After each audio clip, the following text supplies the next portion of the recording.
Hi students, this is A. Mandri Kumar Rajesh. Today we are going to discuss a brand new topic called exceptions to Mendelian principles. That means occurrence of different phenotypic ratios when compared with Mendel crosses like monohybrid, dihybrid, trihybrid crosses. How this variation occurs, who is responsible for this variation and where it happens? The answer is gene interaction. The answer is gene interaction.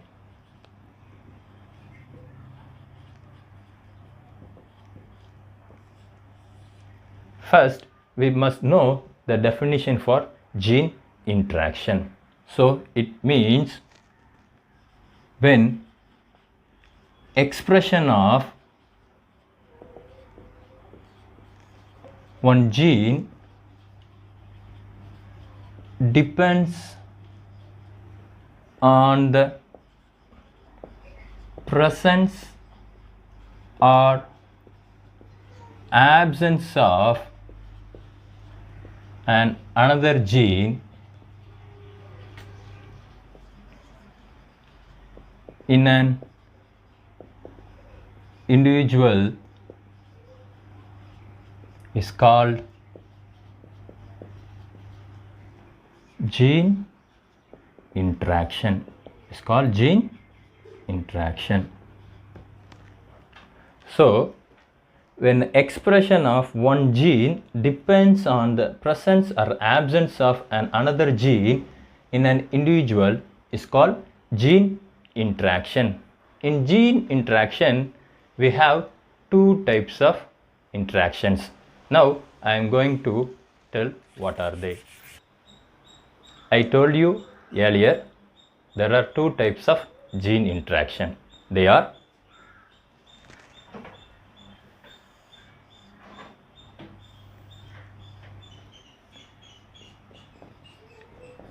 intragenic gene interaction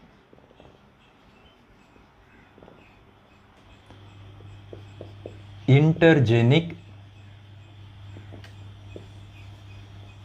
gene interaction. So there are two types of gene interaction. They are intragenic gene interaction, intergenic gene interaction.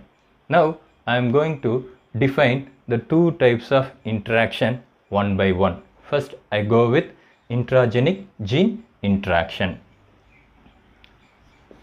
The interaction of genes at same locus between alleles of same gene is called intragenic gene interaction or allelic gene interaction. Allelic interaction or intralocus gene interaction. So, the interaction of genes at same locus between alleles of same gene is called intragenic gene interaction or allelic gene interaction or intralocus gene interaction. Now, I am going to explain the definition with the help of a diagram. So, I am going to draw a homologous chromosome, pair of homologous chromosome. So, it is a pair of homologous chromosome and alleles are fixed in this position and that position is called as locus. Fixed in this position and that position is called as locus, and that allele may be capital T, capital T. That alleles are fixed in the same locus. The alleles are fixed in the same locus, and the T, the gene T is responsible for the character height. Then the alleles are fixed in the same position. Now read the definition. Interaction of genes at same locus between alleles of same gene, that is called intragenic interaction. Now I am going to define the second type called intergenic gene interaction. Let's go to the board to define intergenic gene interaction. The interaction of genes at different loci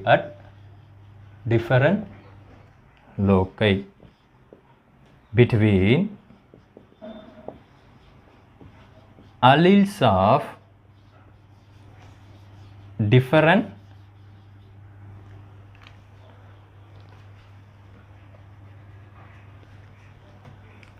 of different genes is called intergenic gene interaction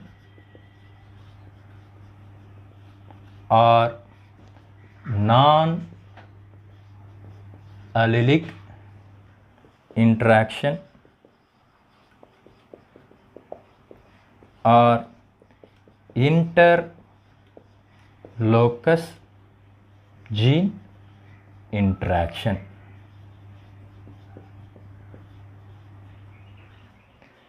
Now I am going to explain the definition with the diagram. Now I am going to draw two pairs of homologous chromosomes. Two pairs of homologous chromosomes.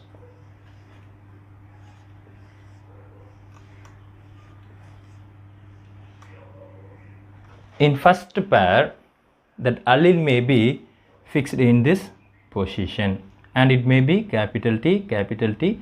So the T is responsible for the character height, and in the second homologous chromosome pair, that allele may be present at this position and that allele may be R, that means sheet shape.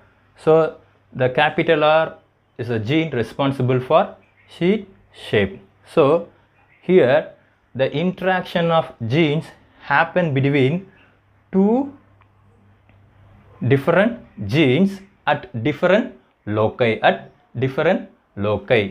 that is called intergenic gene interaction or non-allelic interaction or interlocus gene interaction.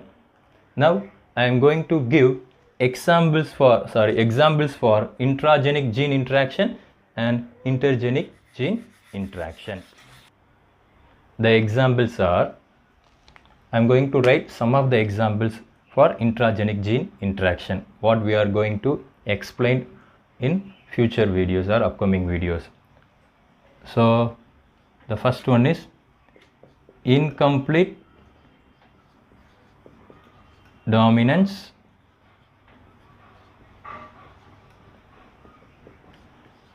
codominance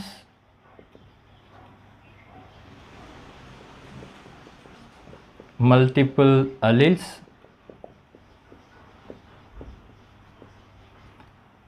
then the last one is pleiotrophic genes. So this is some of the examples for intragenic gene interaction. For intergenic gene interactions, epistasis, here we have dominant epistasis and recessive epistasis. Then the second one is polygenic inheritance. So these are some of the examples of two types of gene interaction. Then let's start with the intragenic gene interaction with an example, incomplete dominance. So now we are going to learn the cross incomplete dominance. This experiment was carried out by the German botanist Karl Correns. Karl Correns, he belonged to the country Germany. He did experiment on plant called Mirabilis jalpa. It is the scientific name. The common name is 4 o'clock plant. 4 o'clock plant. So this experiment was carried out by Karl Correns. He belongs to the country German, and he was a botanist. He was a botanist. In plant Mirabilis jalpa, the common name is 4 o'clock plant. Now I am going to figure out the incomplete dominant cross. For a cross, first we have to select true breeding parent. So the parental phenotype is red. So this is the dominant one. For the recessive, the phenotype for recessive is white. The genotype for the homozygous dominant is capital R1, and this plant acts as female. Here the genotype of the white parent is capital R2. We can write small r, capital R, but in our book is given like that. So for our convenience, I have written like that, like our book. So capital R2. Then the produced gametes would be capital R1, here capital R2. Then fusion of gametes takes place. Results in the development of F1 generation with genotype capital R1, R2, and it shows the phenotypic character pink.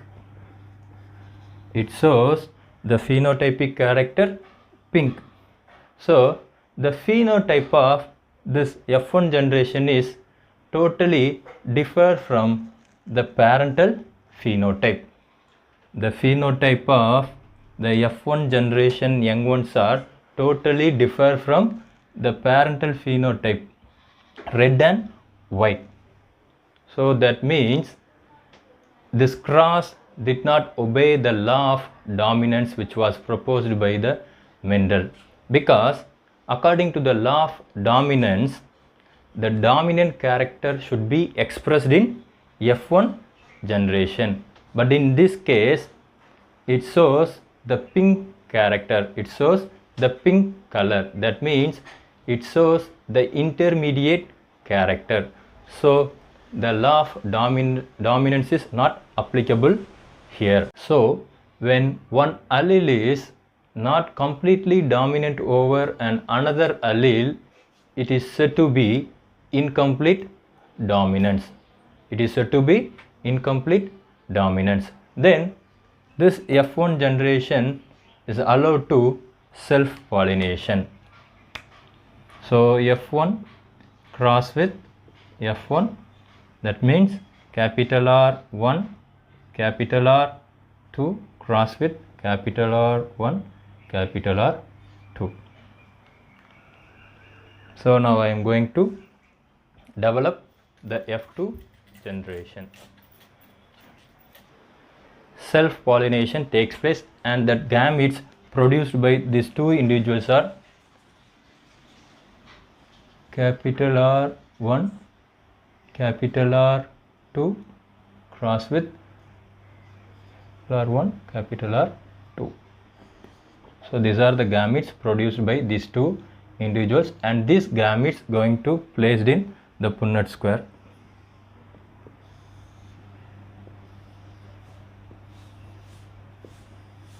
So this is the male, this is the female.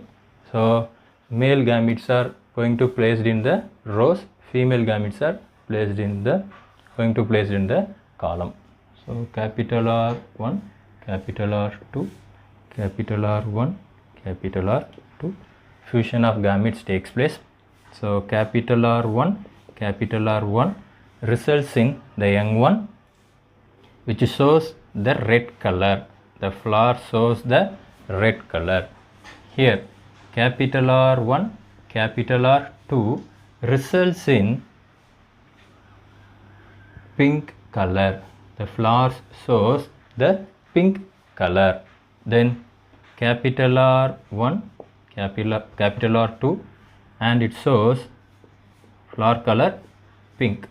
Then capital R2, and it shows the recessive character white.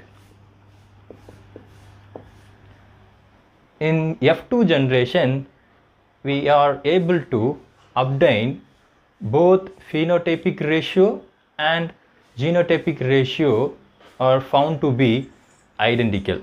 That means the phenotypic and genotypic ratio would be 1:2:1. For phenotypic ratio,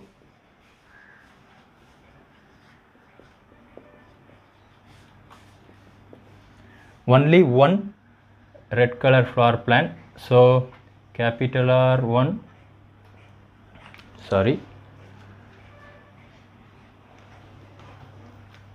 so red flower is only one, pink flower 2, then white flower only 1. So this is the phenotypic ratio. Then the genotypic ratio of this cross is again 1:2:1. So capital R1 only 1, then capital R1, capital R2 2 numbers, capital R2 only 1 number. So in this cross we can find both phenotypic ratio and genotypic ratio is identical. We can find identical genotypic and phenotypic ratio. From this we can conclude that the allele discrete and unaltered, proving Mendel's law of segregation. I already told you the only law which is applicable for any kind of crosses is called law of segregation. And I want to tell you one more point. If you obtain the value 1:2:1 in both phenotypic and genotypic ratio, you can conclude it could be an incomplete dominant cross. So that's all about today's video. I hope you all enjoy this video and this information will helpful for you. Please stay home, stay safe. Thank you very much for watching this video. Thank you.